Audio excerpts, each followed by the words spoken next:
તો આ તરફ સુરત પાલિકાની સૌથી મોટી બેદરકારી સામે આવી। શહેરના પાંડેસરા ગણેશનગર વિસ્તારની આ ઘટના છે કે જે હવે આપ જોશો રોડમાં એસએમસીની સિટી બસ ઘૂસી ગઈ છે। પાલિકા દ્વારા થોડા દિવસ પહેલા જ રોડ બનાવ્યો હતો। બસ રોડમાં ઘૂસી જતા 7 લોકોને ઈજા પણ પહોંચી।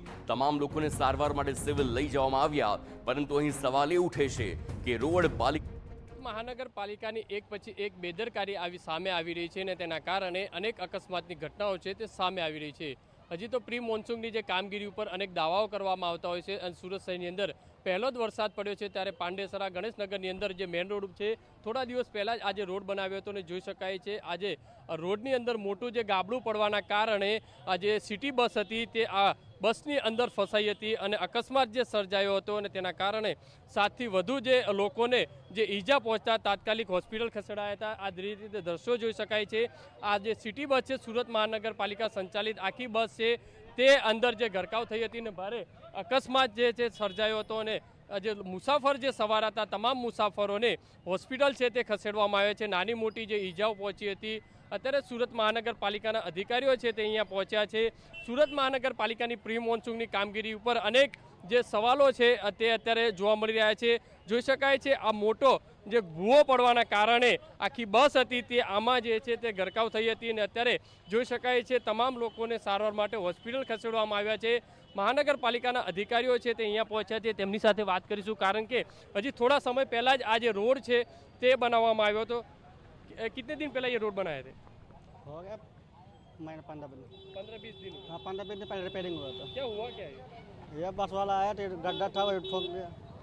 कितने लोगों को ईजा हुई? 20-25 आदमी घायल हो गए थे। 20-25 लोग। क्या कहोगे, क्या हुआ था, कैसे अकस्मात हुई? मेरे को मालूम नहीं है सर। तो ये बस कैसे मतलब? मैं मालूम नहीं, मैं तो रूम में थे, ड्यूटी से आए, मैं रूम में सो रहे थे तब मैं अभी જે રીતે જોઈ શકાય છે કે અહીંયા લોકો છે તે અહીંયા ભીડ જોવા મળી રહી છે। જે મહાનગરપાલિકાના અધિકારીઓ છે અહીંયા તેમની સાથે વાત કરીશું, કારણ કે પરિસ્થિતિ સુરત શહેરના અનેક વિસ્તારોની અંદર જોઈ શકાય છે। મહાનગરપાલિકાના અધિકારીઓ છે તે અહીંયા આવ્યા છે, લોકોએ છે જે અહીંયા દોડી આવ્યા હતા, તમામ લોકોને સારવાર માટે હોસ્પિટલ છે તે ખસેડવામાં આવ્યા છે। અત્યારે આ જે સિટી બસ છે તેને આજે ખાડાની અંદરથી બહાર કાઢ્યા હતા। મહાનગરપાલિકાના અધિકારીઓ છે તેમની સાથે વાત કરીશું, કારણ કે ઘટના સાહેબ શું ઘટના બની હતી? એમની સાથે વાત કરી દઉં। સાહેબ શું ઘટના બની હતી? હા સર, सेवा આ ઘટના શું બની? અમને નથી ખબર, હમણાં જ આવ્યા, અમે હમણાં જ આવ્યા છે, અમને કશું જ નથી ખબર આમાં, ખબર નથી ના અમને કશું જ નથી ખબર। કેટલા દિવસ પહેલા રોડ બન્યો કે શું માહિતી તો પ્રાથમિક તો લીધી હશે સાહેબ? આ રોડ બહુ જૂનો છે, અત્યારનો નથી ભાઈ, હમણાં કશું ખબર જ નથી આનું અમને, બરાબર? ના મોટી ઘટના છે તો ખબર નથી? અરે નથી ખબર ભાઈ મને। શું નામ આપનું? મારું ફેનિલ મહેતા, કયા ડિપાર્ટમેન્ટ છે? હું રોડ વિભાગ। રોડ વિભાગ। रोड विवाद में नहीं लगे साहब, रोड धसी गई। અરે ભાઈ રોડ પાણીના લીધે થયું હશે, મને કશું નથી ખબર।